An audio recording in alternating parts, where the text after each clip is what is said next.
Assalamualaikum warahmatullahi wabarakatuh. Perkenalkan, nama saya Amelia Syadira Rahman dari kelas 12 IPS 1.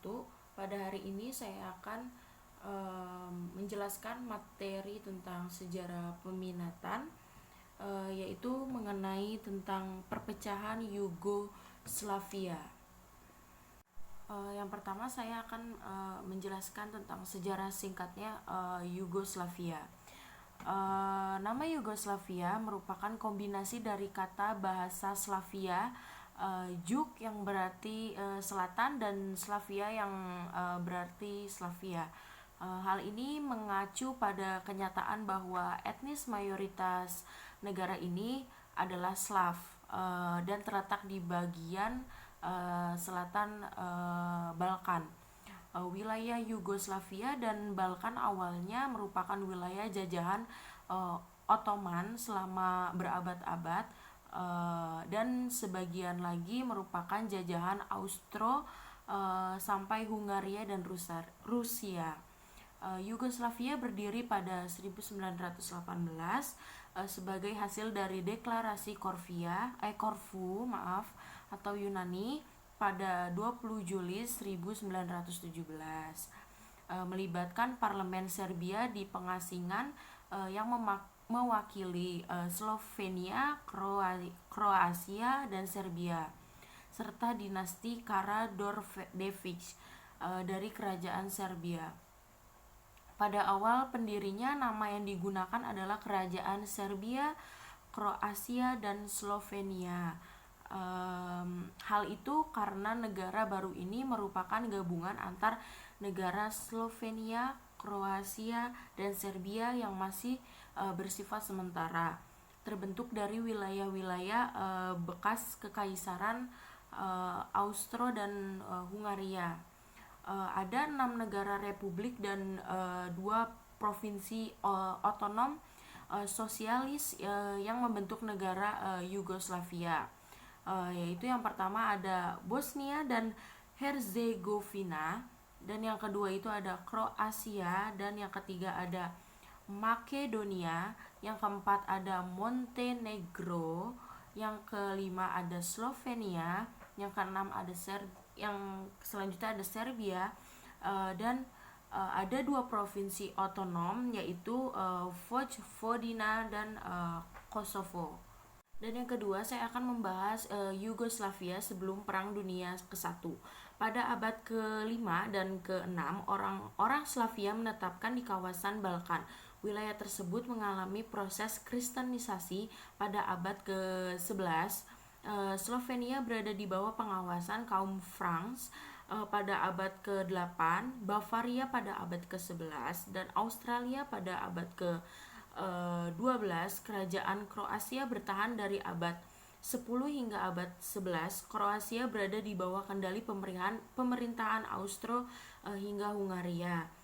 Hingga akhir Perang Dunia ke-1, Bosnia menjadi negara independen sejak abad ke-11 hingga abad ke-12 ketika berada di bawah pengawasan pemerintahan otonom Turki. Pada 1908 Bosnia dianeksi oleh Australia-Hungaria yang sekaligus memicu Perang Dunia I.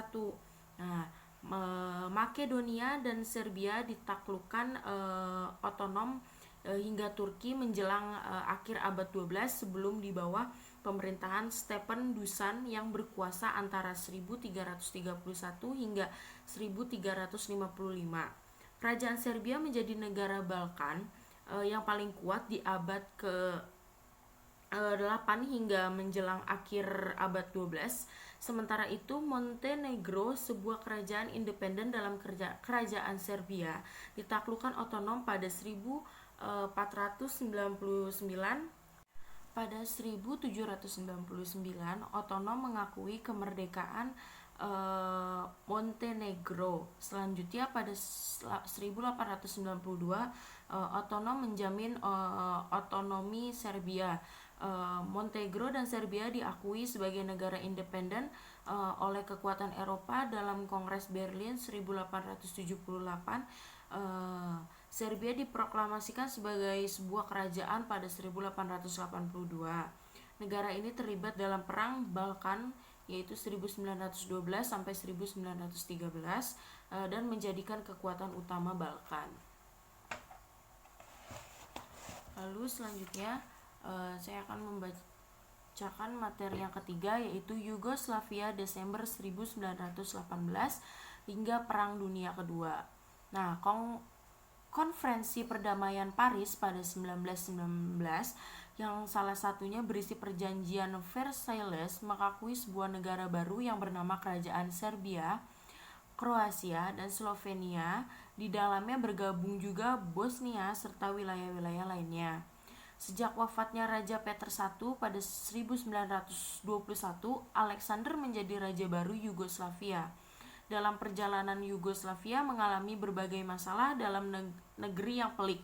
Menjelang akhir 1920, Nikola Pašić yang berkebangsaan Serbia menjadi Perdana Menteri dan memberlakukan konstitusi yang sentralistik pada 1921. Orang-orang Kroasia yang dipimpin oleh Sretjen Radić pada 1871 hingga 1928 menuntut otonomi. Radić dibunuh di parlemen pada 1928. Setelah orang-orang Kroasia mendirikan parlemen pada 1928, selanjutnya Raja Alexander menyatakan kediktatoran, membubarkan parlemen, dan mengubah nama kerajaan Serbia, Kroasia, dan Slovenia menjadi Yugoslavia. Dan yang keempat itu ada Yugoslavia era Josip Broz Tito. Konstitusi pada 1946 memberikan otonomi yang luas pada 6 republik yang baru dibuat. Tetapi kekuasaan sesungguhnya berada di tangan Tito dan Partai Komunis. Tito itu berasal dari etnis campuran Kroasia dan Slovenia. Ayahnya yang berasal dari Kroasia dan ibunya yang berasal dari Slovenia.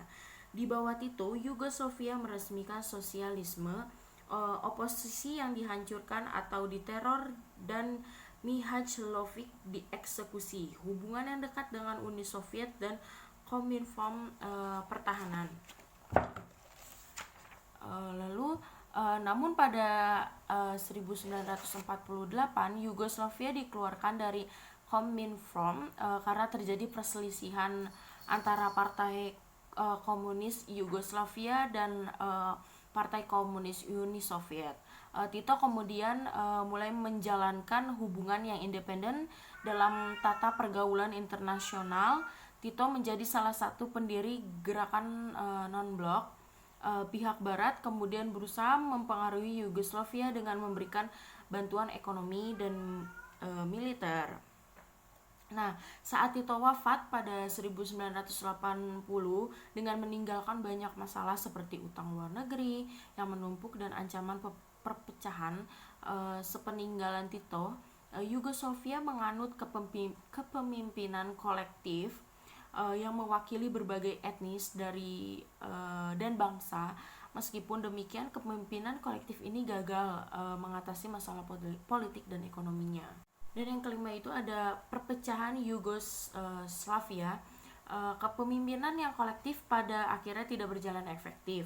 Situasi politik Yugoslavia semakin tidak menentu. Satu persatu bangsa-bangsa yang membentuk Yugoslavia mengambil ancang-ancang untuk membentuk negaranya sendiri.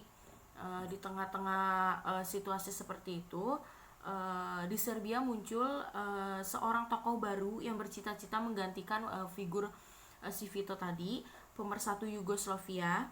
Ia adalah Slobodan Milošević. Pada 1987 ia memimpin Partai Komunis Serbia, namun ternyata ia adalah seorang nasionalis Serbia yang menginginkan agar Yugoslavia dikendalikan oleh orang-orang dari etnis Serbia.